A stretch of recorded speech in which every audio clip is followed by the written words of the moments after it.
What up, what up, what up? You tuned into the Jose Morales podcast where we talk sports, business, and everything in between. I am your host, Jose Morales, and we're at my boxing academy. Joining me in the ring today is my sister, Chady Dunmore. Yes, Chady. it is. Say what's up, Chady. Hey, what's up, guys? Thanks for having me. Jose, Thank I appreciate it. One thing, I'm going to start off by saying this. We're going to get into Chady's story. We're going to talk about everything Chady. There's a lot to the story. A lot to it. An amazing story. I heard it already on Brian's podcast. Yeah. And then one thing real quick, I'm going to shout out Brian because Brian is the one who connected us. I probably would have never met you if it wasn't because of Brian. Yep. So talk to people, connect with people because you meet more people. And but yeah, shout out to Brian. The very first time I came across you when you came to the gym that one time, this is one thing that stood out for me about you is how humble you were, your great energy, your smile. Thank you. And you were very, very, very prepared. You actually taught me that day on how to prep for your whatever you're doing. When you meet people, have respect and honor their time that they're investing in you. Yep. And so when I came in for the first time to work out with Jose, I listened to his podcast and I learned, and I didn't memorize your but that shit was hard. But yeah. You know what she tried to do the first day? I was like, she tried to memorize an oath. Before she came in here. And I was like, damn. Because that does really set the bar to like, wow, okay, somebody really like, and he was investing time into train me that day. Although I was like, hey, I would love to train and shoot some content and promote his business. It's still his time. And so I wanted to honor that and get to know who he was and what his objective was. And so I listened to the podcast. I actually have that on my my signature on my email. If I ever email you, it says the best gift you can give somebody is your time. Because you're literally giving them a portion of your life that you will never give back. So that's my number one love language is quality time. Yeah, it is. Hey, that's tight. It is. It's very important. Yeah. So those that do not know who Chady is, what Chady does for what she represents, Chady is huge in the fitness world. Any person I talk to about anything and I mention Chady, they love you. For real. Anybody. How did you get so big in the fitness industry? My bad. Yeah. And how did all that come about? Tell me about that. So I have a twin brother, and my mom put us in sports at a very young age to keep us busy. And so I started martial arts at, probably 6 or 7. And that escalated to, cheerleading, Muay Thai, kickboxing, etc. And then when I got married and I ended up getting pregnant with my daughter, I was at high risk because of my health issues. Gained a lot of weight. You had a kidney disease or something like that. I have a kidney disease, and then it's evolved to lupus and thyroid and other stuff. So my mama actually has thyroid. Oh yeah? Yeah, that was recently. I had the thyroid issue, but I'm still working out. I'm still training. All my adversity from, having an athletic background to having a lot of health issues transitioned me into really taking a step back and realizing, okay, I really need to take care of myself. And after I had my daughter, I had gained over 80 pounds and had to lose the weight. Saw somebody in the gym who had really muscular arms, a woman. She probably thought that I was staring at her in a mean way, but I really was admiring her arms. And I remember telling a friend of mine who's a trainer, saying, I really want my arms like that. And he's like, she's going to be competing this weekend. And I'm like, really? What is she competing in? He's like, oh, bodybuilding. I was like, oh, I'm not going to do that. I don't want to be a bodybuilder. Fast forward, saw her compete. 2 weeks later, I'm like, I'm going to do a competition. And that really set the platform for what I have now. I started competing, lost a lot of shows, and then started winning a lot of big popular shows, such as the Arnold, which was in 2010. How old were you at this time? We're into 2020, so that was 10 years ago. So 10 years ago is when you started the fitness industry. Okay. Was really when really set my name out there, because I was the first. So before that, you were nothing with fitness before that. I was athletic growing up, but I gained a lot of weight in college, and I did model. But I wasn't into you were athletic, but you weren't like full on competing like big time. Not at all. Okay. And then I got introduced to alcohol at 21 in Miami, and I'm just partying like any other college kid, and moved out here and got married at a young age, and had no idea that I can actually gain weight eating and drinking. It wasn't young anymore. And then I had my daughter, high risk pregnancy, gained all that weight, and just realized I really need to take a step back and take care of myself, and threw myself into the bodybuilding world. And I honestly have to take credit for my athletic background in martial arts, because that was really helped me stay focused and losing and still going. Yeah. And I think a lot of people can't handle that critique or that, You won't be consistent either. Yeah, they won't be consistent because they're like, oh, I lost the show or that show. They're looking to you have to be part of a team, or, I don't look like the part. I always felt like boxing, mixed martial arts, anything like that, any individual sport really makes you mentally strong. It builds that confidence, because there's really no pointing fingers like, oh, so-and-so didn't do it, that's why we lost it. No. And I think that's probably where it came from with you. You had that because you did. What is it that you did growing up? I did Taekwondo, Muay Thai, Krav Maga, a little bit of Jiu-Jitsu. What did you do most of? What was your bread and butter? Taekwondo and Muay Thai. Okay. Yeah, so I'm a kicker. Yeah. Yeah. I could tell when you came here to box. I could tell you were ready to kick something. Hey, hold up. We're boxing only. Calm down. Yes, exactly. And then I cheered. I was, and I'm still a cheerleader at heart. Like my main platform is professional hype girl, and we can get into that later. Yeah. So when you gained weight, all this, what were you doing at this time? Were you working? Were you at home? What were you? I think you said you were a stay-home wife, right? I was a wife, and then I was taking care of my daughter full time. And, I had no identity other than being a new mom and having all this weight that I wasn't used to. A lot of women say that usually, I've heard this, not that my wife didn't really deal with this, or at least she didn't tell me, maybe she did. But I hear that mothers kind of fall into deep depression right after their baby, or there are even times that they kind of like regret everything as far as having a kid. Yeah. Did you ever feel just shitty and like, oh, why did I do this? Yes. All of the above. Live us through that moment. What were you feeling? Why did you feel that way? At the time, I wasn't happy in my marriage at the time. Also, too, I was uncomfortable with the way I looked. And I think a lot of women experience that. And besides hormone change, postpartum depression is a real thing. I definitely was not myself. And so any guys who are listening that have new wives or new babies in the picture, it is a real thing. And there are, things your wife can come back.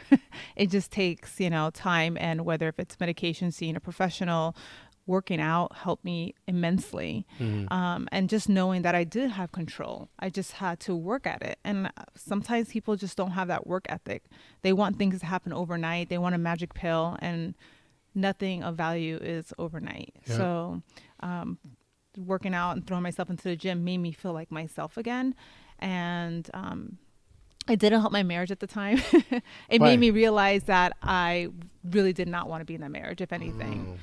And realized that that there was so much more to the world and life and me, and I felt more confident in myself. So did you feel like in the marriage you weren't being you, or it wasn't not you? No, not really. I feel like I did get married at a young age. I met him when I was 21, and I got married at 23. And I was just a different person, Yeah, you weren't, obviously you didn't live your life yet. Just I was just like a baby. You were a baby. And then I was a new mom, and then also too, learning a lot. You learn a lot about yourself when you prep for a show, when you just get into any health regimen. You learn how to control the mind. And at that time, I realized that I wanted different things, and it wasn't that I didn't like this person anymore. I just realized the marriage wasn't growing. Yeah. And I knew that I was growing, and I didn't fit the facade of him wanting to be in that world. Yeah. And I think that we just grew apart. Was it hard for you to snap out of that?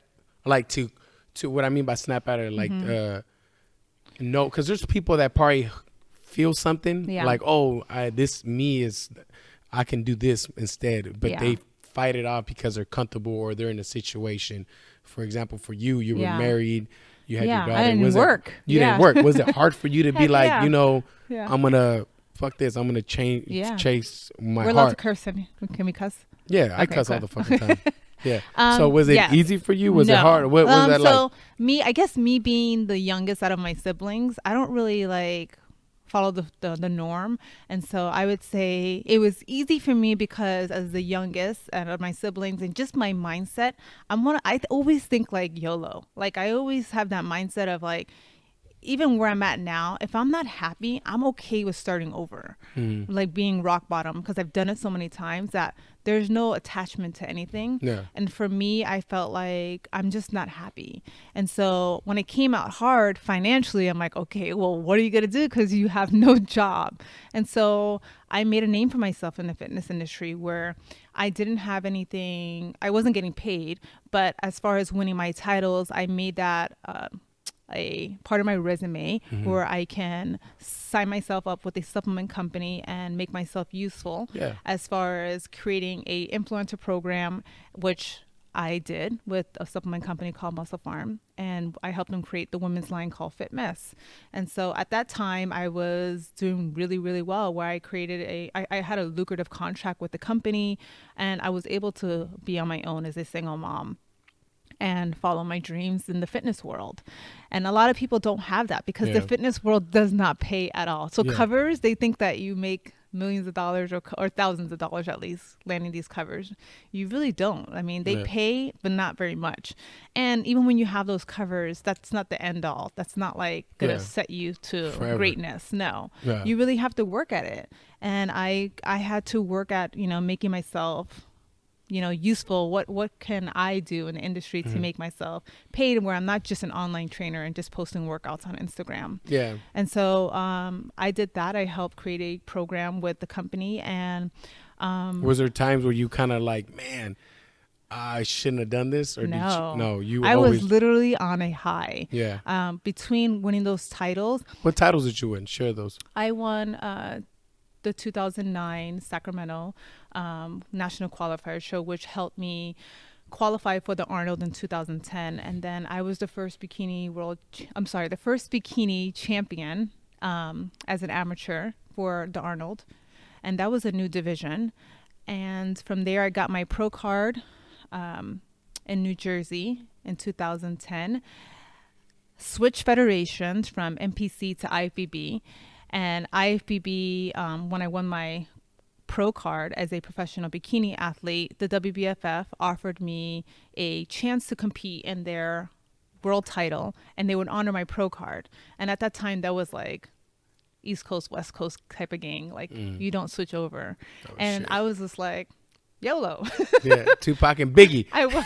Exactly. It really was that. And so at the time, I was like, I don't, why not? And so I switched over divisions and competed at the WBFF, and I ended up winning 2 world titles and as a bikini really champion. Blew you up. And that from there, winning the Arnold, which was the first, and then being the one to switch over caused a lot of controversy with my name out there. And then winning 2 world titles as a bikini champion with the WBFF.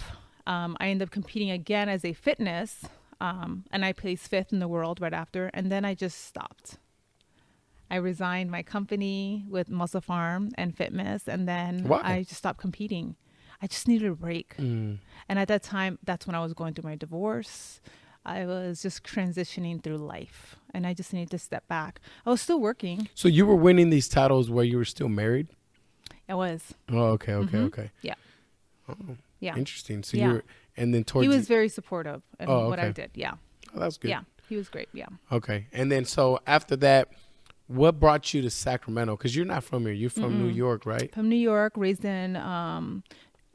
mostly raised in Miami. Yeah. One thing that when I talked to you that I love that you said that, usually people from New York, Miami, LA, big cities typically don't want to come to a city like Sacramento that's a lot smaller than that. What attracted you to Sacramento? Why did you stay here? What do you like about Sacramento? I got tricked coming here. You got tricked? My sister. You fit wrong plane flight? Did you do the Home Alone? Like, you thought you were going to... My sister met her ex-husband in Florida, and he's from Sacramento. So they ended up getting married, had a child, and then I would come visit them in Sacramento. And she's like, she wanted family to come out here. And she tricked me. She's just like, look how great the weather is. It was in the summer. It ain't. Yeah, shit is fucking freezing when it's exactly. cold. And then I moved here, and it started raining every day. It was super cold. I was like, "What the hell did I just do?" Yeah, I'm like, what you mean great weather? But I end up staying because I found the people I love and adore in Sacramento. And so when I say that, I've lived in New York, I lived in Miami, I lived in LA. And I would say the most genuine, sincere people are from Sacramento. I find most I found my people here. Yeah. And that's what you ended up loving about it. Yes. I always leave and then I come back and I'm like, nope. So you left a few times. I left a few times. Does your sister still live here? Yes. Oh, my sister still lives here. Actually, my mom and my dad came out here when I ended up getting married, and then my brother came out here. My dad ended up leaving, going back to New York because he was like, I can't do Sacramento. He needed a city because he wants to be able to walk out and like walk the streets and, you know. Yeah, it makes sense. But everyone else stayed. So I have a lot of family here. I still have family in Florida. And yeah. All over. Yep. So how can you tell the difference? Because you said you were married and you just knew you weren't happy that wasn't you. How do you know? I'm gonna take it into a business like a career. Yeah. Because it kind of reminds me of that. Imagine I'm working at Chevrolet. I don't know. I'm working there and I'm comfortable, but I know that really I'm not really happy that I could do something much more. Yeah. Which is kind of similar to what you did. How do you know that it's really that's what you want to do? That's really where your heart is. Yeah. Or you're not confusing it with like, oh, maybe it's just today. How do you know? How did you know that, yes, this is not me? How did you know that? How did you come to the conclusion? Yeah. I think that's a great question. I think a lot of people, it takes a certain person to kind of just be brave and just to kind of step into the ring and realize what their potential is. Because if you can stand outside of the ring and you keep seeing all these people doing all this stuff and you're like, wow, and you just have all these stars in your eyes, you're really never going to know your potential until you actually step in. And I think that there's some people who are just okay with mediocre, and there's nothing wrong with that. Yeah. But for me, I was not okay with that. I wanted more. I've always wanted more. And I, even with all my accolades now, I still feel like I haven't met my potential. Yeah. So I like that. Yeah, I want to just. I actually just recently talked to my cousin, and my cousin lives in San Jose. Her name's Anais, and she's kind of at that point where she's like, I'm comfortable, I'm happy here with what I'm doing, but then sometimes I feel like I could do so much more, and I don't know if I'm confusing it with fear, like I'm not doing it because of fear, or I'm not doing it because I'm really comfortable. And she kind of asked me that, like, how do I know if I'm mixing it up? Yeah. If I'm just being lazy and just scared, or I really am happy. I'm like, well, if it's in your mind, in your heart, and you're really happy with what you're doing, you wouldn't be thinking about all these other things. Exactly. If you were happy. And I feel like it has to do with ego. Yeah. Like a lot of it's fear. You don't want to you want to fail, and you're happy with you're just comfortable with where you're at. You're comfortable. And I feel like you're not meeting your potential if you're using the word comfortable. You're just like, you're not growing as a person. And I think you can still grow by failing. Nope. You can still grow by like not always like winning. If anything, okay, well, that didn't work. And you go back to whatever you were doing. Go back. Yeah, exactly. But I can't live my life doing the same stuff over and over and being, not to say that I wouldn't be happy, but for me, I still want to grow. And I do want to showcase that to my daughter, that, just because you're going to school every day doesn't mean that that's the ordinary. Yeah, you're doing good. Step out and do something more. And that's important to me. I wasn't always like that, though. I think when I was younger, I was, the wallflower where I, try to just do what I was capable of doing, and that was it, what I was told to do. And I think the bare minimum. I think also too, it's very common in Latin households, like to step out and risk is not, it makes our parents nervous. Yep, it is. They're just like, what are you gonna do? Like, it's just like, it's not. And that's most ethnic families. So my family thought I was crazy getting into bodybuilding. First of all, a woman having muscle, it's not okay in the Latin household. And so I still went for it. And until I was achieving at my very potential and landing covers, they still didn't understand. And now they're like, oh, now they're proud. They're super supportive. It reminds me of my story. It's like my mom hated me boxing. I can hate it, right? I don't want you fighting nobody. Exactly. Always against it. Until a little success. Now she loves it. Yeah. I'm like, yeah, you didn't love it when I started, though. Exactly. So, yeah, it's same. And it's important for us to see our own vision, because sometimes it's the closest people around us that are not supportive, you know, and that's the hardest part. And so to your niece, you said your cousin? Yeah. I would say the best advice is to go for it. Just whatever it is. And whoever's around you, they either have to sit back and support you and understand. If it's a relationship, maybe that's the setting of like realizing that that's not the person for you. Yeah. You know, because I feel like if someone loves you, they want to see you grow. Yeah. I know. Unless they're comfortable with having you at a certain level. And sometimes it makes relationships uncomfortable. I think there's times too where you can be in a relationship where your partner's comfortable, but you're not comfortable, but they're not stopping you. You know what I mean? Yeah. I think that's okay as long as they're not like, oh no, don't do that. If they're supporting you and they're backing you up in what you're doing and letting you grow, but they're comfortable and they ain't doing shit, that's fine, but they're supporting you. Yeah. But when they're stopping you from doing what you want to do, I think that's where there's a problem. We're like, 100%. Yeah, don't let me stop because you're comfortable. You know what I mean? So exactly. So what is Chady doing now? What's the future for Chady? What's in the works? What are you working on? Well, I work with Till You Collapse as an athletes manager. I implemented the influencer program that I created with all these other supplement companies to Brian's company. How did that come about? I needed a job. So whose idea was it? Mine. So you made that idea up and you showed up and you created this. You made up your position, or was that position there for hiring and he was looking for something? Tell me how that went. Yeah, Brian's a great friend of mine. We've known each other for 17 years. And so Brian's growing this company. It's only getting bigger. And it is. At the same time, some girls can be very disrespectful. And he's a happily married husband, and women send him pictures, and at that time I needed a job, and so I was like, let me be the barrier of handling all the athletes. Also, he's busy. He's a very smart man when it comes to building a business out of what he did, fitness apparel, and I'm good at dealing with women because I have sisters and I just know how to communicate really well within a team of women. And so and it ain't easy to communicate with women. No, it's not. It's not. And I'm a woman, and I'll admit that. So I just said, hey, you know what I did with Muscle Farm. I would love to help create an influencer program where I'm managing all the athletes, and we create different tiers, and that way you're not dealing with all the BS of them texting you about their leggings and their size when you're doing the more important stuff, and I can deal with that. And it worked out well. He trusts me, and it's only evolved from there. I've been with him for a little bit over 3 years right now, and it's been great. And so I do that. I also am a holistic nutritionist, an online trainer, and then I just got accredited to be a neuro-linguistic master practitioner. Damn. So I have that now, and I want to implement that into a program that I'm hopefully going to start working on and can launch it in the summer.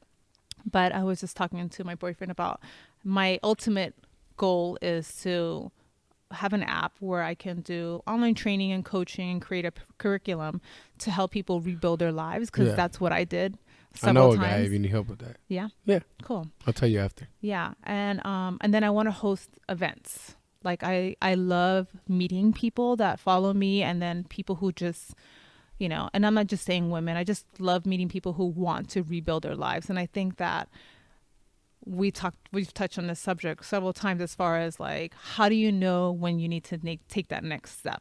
And I went through that a couple of times, from whether if it was my divorce to jobs to just realizing I needed to meet, a certain goal. And as a neuro-linguistic practitioner, that's what we help people, coach them into, resetting their mindset, whether if it's trauma that's holding them back or reaching a certain goal. We help them create building blocks for it. That's cool. And so I want to do and correlate that with fitness, because I feel like that's people, different. Well, no one's doing it. Yeah, it's different. Yeah. That's huge. That's like my main goal to do. And yeah. I think you'll do amazing at it too. Yeah, I would love to. I can't wait. That's cool. Yeah. I'm going to ask you off the wall questions Yes, that let's have do it. nothing to do with this. You ready? Let's do this. All right. Favorite restaurant in Sac? Tell me. Gosh, he said McCooney's, but I would say, gosh, what do I love eating at? I love diners. Like, I love Mel's. Mel's? Yeah. Really? Yeah, I love I didn't expect IHOP that and one. I didn't expect Mel's. And nothing wrong with Mel's, but I didn't expect you to say that. I went to the kitchen once, and it was the most amazing experience ever. So that was probably, and then we've gone to Localis, and what's the other one that it's really nice? I just love to eat. You just love to eat. I'm just happy to eat. I went to McDonald's on the way over here. I'm not gonna lie. Yeah, I wasn't gonna bust you out, but you busted yourself out. No, just play it. All right. Next question that I'm gonna ask you is, what would you tell me something about Chady no one knows but you, or something unique? Tell me something. I hate speaking in front of large crowds. Really? It makes me so nervous. Well, you did that recently. I saw your IG. You did that. Fuck up nights. Yeah, that looked fun. Yeah, I did great. I was making fun of myself, which was great. So you could do that. I was yourself. so nervous. Ask him. I was super. Anything has to do with large crowds. So how did you do the bikini thing in front of a whole bunch of people? Tequila. Oh, is that what it was? Honestly, I love speaking and connecting with people. Smaller groups I can do better at, but when it's like a large audience and I'm on stage, it freaks me out. And I think people see this persona where they think I'm an extrovert. I would say I'm half extrovert, half introvert. What about it freaks you out? I'm Puerto Rican, and and I'm from New York, and I speak like an East Coast girl. And I can speak eloquently through writing, and I feel more confident when I'm writing captions because I read a lot and I listen to a lot of podcasts, and it's helped me writing and to be very clear and concise with my thoughts. But when I'm speaking, sometimes I get, you like the me. New York comes out. And I'm like that. I have the word, like when I talk, people are like, oh, shit, am I going to get shot? People told me that, like, damn. Yeah. So I feel the same way. Yeah, like, I feel like I don't. If I have to speak proper, I'm like, man, I don't want these guys to be like, damn, the hood is here. Hey, you know what I mean? Where the hood at? But yes, that's exactly how I feel. I feel like I just, I'm not very good at speaking. But I think, I guess apparently I got a lot of messages from that event that I spoke at. That you said you were singing something. Oh, gosh. What'd you sing? What was it? So a long time ago, oh, shit. I thought I can I connected with a friend of mine who's a producer, and we made a couple songs. What? Yeah, and so it's on iTunes. They're still out? No way. Oh, yes. Shit. Which ones? What are they called? Well, first song is called Work It Out. Work It Out? Of course. It's a workout song. And then the other song is called Bad Girls Club. Okay. Yeah. And then the other one is No Never. And who are they by, or what? I mean, what is it? It's literally like a bad dream. So is the whole song you? Yeah, I mean, I did some collaboration with a producer. He's also a singer. His name is Ross Smooth, and he's in the songs as well.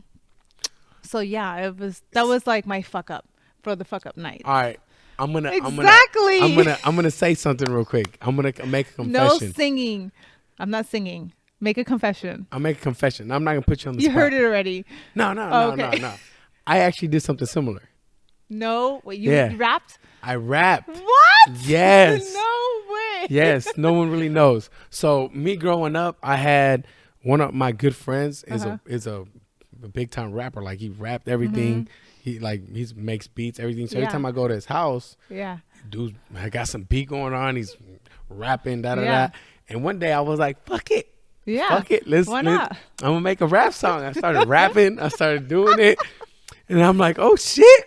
I'm good. Yeah. And I never got to the point though that I thought I was good enough to like no, I'm definitely not on no iTunes. I didn't make it big time like you. But I did do like a couple songs, like not full songs. Do you have them? I do have them. We gotta play it one day in the gym. Oh shit. You gotta play it. Yeah. I'll play my song and then you have to play yours. But yeah, it was similar like that. But mine, I didn't go that hard like yours. So you actually... No, I want... This is my problem. When I commit, I'm full throttle. Mine, actually, I was just there. I wasn't even planning on rapping. And they were all rapping. We started writing verses. And I'm like, fuck it. I'll go on there and drop this on you guys. And I did it. And that was it. But it wasn't like, I need to come back tomorrow and make another song. It was just... I was just there. I made the second song and third because people were buying it. The first one. Damn. People were buying it. So it was good. I mean, at the time, I think auto-tune was very popular back then. And it was a workout song. And I think again, my name was well known in the fitness industry. And people were just really cool and supportive. Yeah. They were very supportive. Yeah. If people like you and they support you, no matter if your shit, if it's bad, it could be horrible. But just because they like you, they may buy it. Just because they like you. Yeah. I mean, so that's the big thing about getting people to like you. Yeah. You know what I mean? Yeah. So, I have a lot of people who liked me. Yeah. All right, last thing I'm going to ask you is if you have any, I'm going to go towards a female side, a girl in a marriage, she's not happy or she doesn't feel happy with herself, not necessarily happy with the marriage, but she feels like she could do so much more. What would you tell her to do first to find herself and find her heart? What kind of, what would you do? What would you tell her? Say always write down what your goals are. Second thing is whether you want to or not, you have to talk to your partner about it. Because at the end of the day, they're the ones who are going to help you with your vision and support you. Because if you don't have a support system, it's you against the world. Yeah. And when you're living with someone and you're in a household, especially as a new mom or newly married or whatever you are to the person, I think it's important that your partner knows like what your goal is and what you really want to do. And the third thing is apply yourself. You just have to do it. There's like no perfect day. You just have to do it. And so a lot of it has to do with doing your homework, whether if it's, being in your fitness world. Like for me at the time, it was competing. And so I really researched competitors that I wanted, or any model at the time, is what I wanted to emulate and make it your own and shoot. I had to shoot a lot of content, whether if it's doing photography. And some people are like, what are you shooting for? Like, what, you have a photo shoot again? And I'm like, yeah, sometimes it's not for a magazine or for anything, but I'm constantly creating content and it's practice for me. So when I do shoot as a professional, I'm a professional because I already practice. And so the same thing when someone coming to practice all the time, it's important that you're always eating, breathing your vision. Yeah. And you have to envision yourself like a professional. Yeah. And so act like a professional. And so you just have to really apply all those and there's really no turning back. Yep. And that's the thing about it. You really can't lose when you apply yourself and you go for something, because if anything, you learn more about yourself and what you want and don't want. And anytime I ever stepped out of my comfort zone and I shared with someone saying, hey, I'm going to do this Costa Rica trip where it's going to be literally all water sports. And guess what? I hold my nose swimming. Mm-hmm.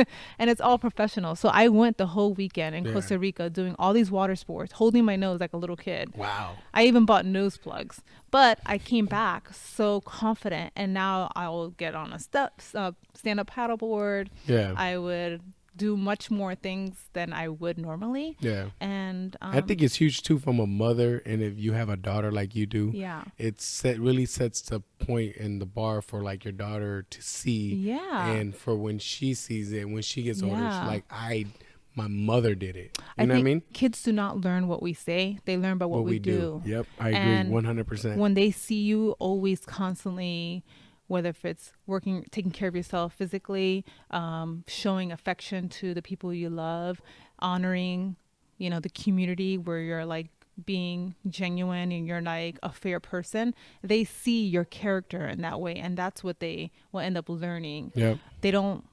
We can sit here all day and be like, okay, you should volunteer. Okay, you should do this. Okay. But if you're not doing it, they're going to look at you and they're going to be like, I'm not doing that. So I agree. Yeah. Well, thank you so much for coming, Chady. Yeah. That was an awesome episode. Thank you for sharing your story. If anyone, all you guys that listen, if you got anything from it, share, send me a message. Thank you guys for listening. We out.